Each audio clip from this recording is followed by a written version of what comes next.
बच्चों आज फिर हम एक वीडियो के ज़रिए से आपको हम एग्ज़ाम के बारे में समझाना चाहते हैं कि एग्ज़ाम जो आपका कल है, पहला दिन एग्ज़ाम है। पहले दिन के एग्ज़ाम में बच्चों को बहुत सारे डर लगे होते हैं, बहुत सारी दिक्कतें आती रहती हैं कि कैसे एग्ज़ाम देना है, एग्ज़ाम के क्या पैटर्न होते हैं और तो कैसे लिखना है। ये सारी चीज़ें हर इंसान के साथ ऐसा होता है, तो आपके साथ भी ऐसा होता होगा, इस बात का मुझे अनुभव है।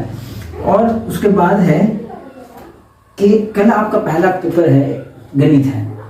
तो गणित का पेपर कैसे देना है, गणित का पेपर कैसे लिखेंगे ताकि मार्क्स आपको अच्छा मिले, ये आपको पूरी तरह से समझना है।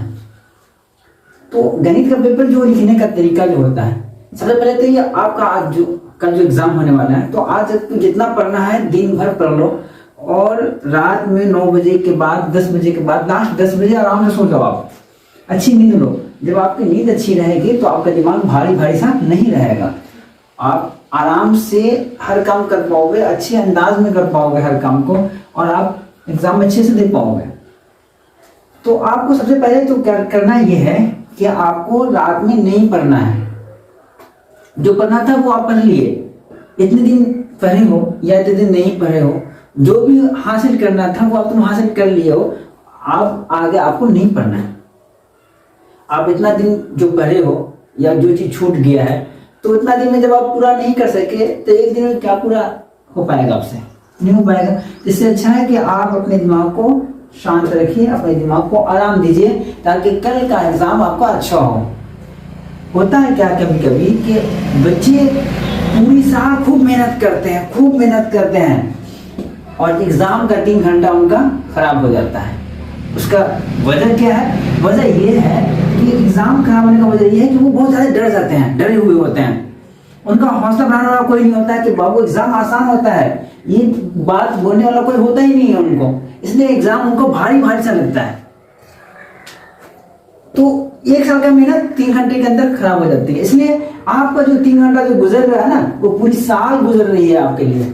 1 साल पूरा गुजर रहा है आपके लिए, वो 1 साल आपका है वो 3 घंटा।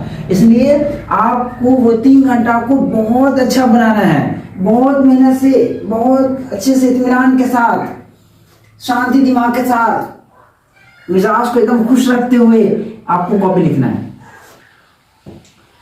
अब हम आपको बताते हैं कि कॉपी लिखने का तरीका क्या है। आपको जो क्वेश्चन मिलेगा वो 15 मिनट पहले मिल जाएगा और कॉपी 15 मिनट बाद दी जाती है। 15 मिनट इसलिए पहले दी जाती है क्योंकि उसमें बहुत सारे हिंट्स होते हैं, बहुत सारे निर्देश होते हैं बच्चों के लिए कि एग्जाम में क्या क्या लिखना है, कितने क्वेश्चंस होते हैं और आंसर्स कितने का देना है, ये सारी चीजें होती हैं।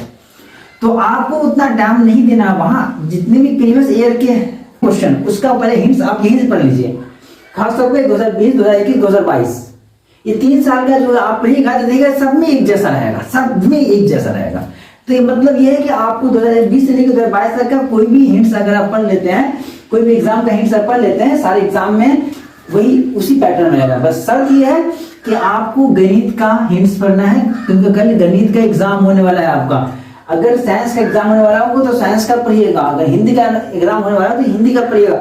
ये इसका आपको ध्यान रखना होगा, समझे? तो हिंट्स आप यहीं से पढ़ के जाइए ताकि वो आपको 15 मिनट बचेगा। वो 15 मिनट बचा के आपको क्या करना है, वो बचा के इसलिए आपको कहें बचाने के लिए क्योंकि वो 15 मिनट में आप अपने लिए आसान क्वेश्चन ढूंढ पाइएगा।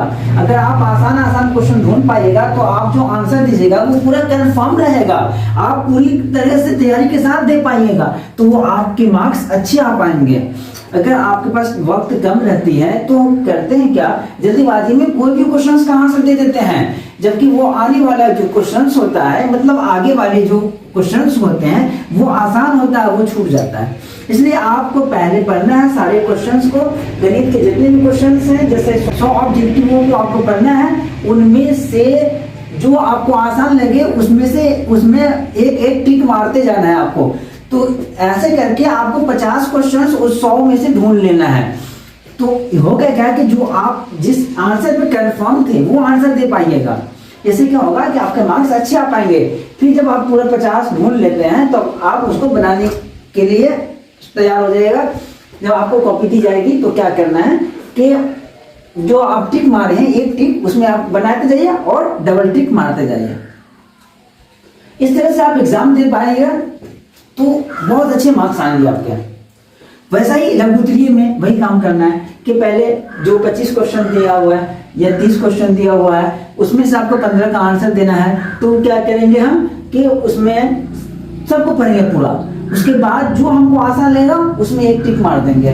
उसके बाद हमारा जब 15 क्वेश्चन पूरा हो जाएगा, जो जो हम आसान चुने थे उन सभी को पूरा करेंगे और डबल टिक मारते जाएंगे। इससे क्या होगा कि आपकी ये काउंटिंग है वो भी खराब नहीं होगी और आप जो आंसर आपको देना था वही आंसर दे पाए, ये अच्छा रहेगा आपके लिए। उसके बाद देखो वही काम करना है। तो सारे क्वेश्चंस को पहले क्या है वो पढ़ना है और पढ़ने के बाद जो आसान लगेगा उसमें एक टिक मार देना है और बनने के बाद 2 टिक मार देना है। इससे होगा कि आपके एग्जाम अच्छे हो जाएंगे।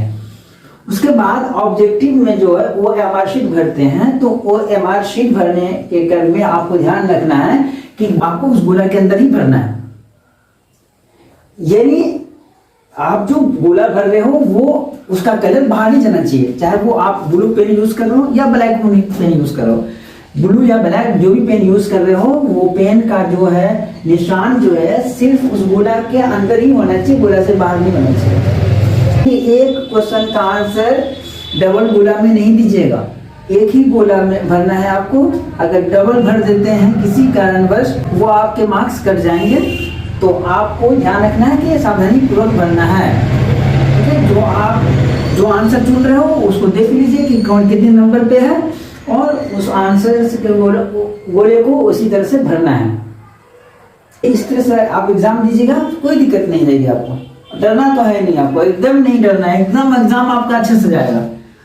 हाँ, एग्जाम कभी खराब नहीं होता है जब तक कि आप खराब नहीं करोगे। आप एग्जाम खराब कर दोगे तभी एग्जाम खराब होगा। आप एग्जाम का तरीका फॉलो कीजिएगा, कभी कोई दिक्कत नहीं रहेगी। एग्जाम के तरीके से एग्जाम दीजिए, आपका एग्जाम बहुत अच्छा जाएगा। और अपने पास कोई भी चीट वगैरह कुछ नहीं ले जाना है, क्योंकि आपको एग्जाम अपने मन से देना है। कुछ ऐसे क्वेश्चंस है जो आपको आंसर देने नहीं आता है, मतलब वो उसका आंसर आपको नहीं पता है, तो कैसे आंसर देंगे हम उसका। तो क्या है कि आपको आपके हिसाब से क्या आंसर होना चाहिए, किताबी भाषा को छोड़ दीजिए, आपके हिसाब से क्या आंसर होना चाहिए वो आंसर लिख देना है आपको। आपको याद होगा पीछे जो वीडियो दिए थे आपको, तो क्या कहे थे कि जब आपके सामने बॉल आता है तो बल्ला भाग दीजिए।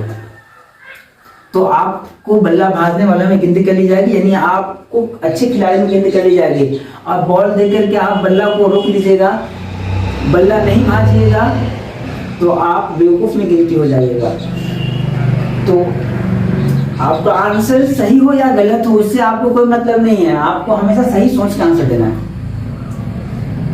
इसलिए आपको हर क्वेश्चन का आंसर देना है, जितना निर्देश दिया जा रहा है सारे क्वेश्चन का आंसर देना है। आपको घबराना नहीं है, डरना नहीं कि आपसे गलत आंसर हो रहा है, ऐसा कुछ नहीं सोचना है आपको। जब आप अपने आप को संभाले रहिएगा तो कभी कोई गलती नहीं होगी। अगर आप ही नर्वस हो जाइएगा तो हमेशा गलतियां होती रहेंगी। ठीक है, तो आज के लिए इतना ही, और हम उम्मीद करते हैं कि आप बहुत अच्छे से एग्जाम देकर के आएंगे और हमारी आपके साथ दुआएं भी हैं कि आप अच्छे से एग्जाम देकर के आए और आप बहुत खुश रहें, और एग्जाम से पहले भी खुश रहें, एग्जाम बाद भी आप खुश रहें, आपके माँ बाप भी बहुत खुश हों आपके अच्छे नंबर पे, आपके अच्छे डिवीजन पे। ठीक है, फिर मिलते हैं अगले वीडियो में।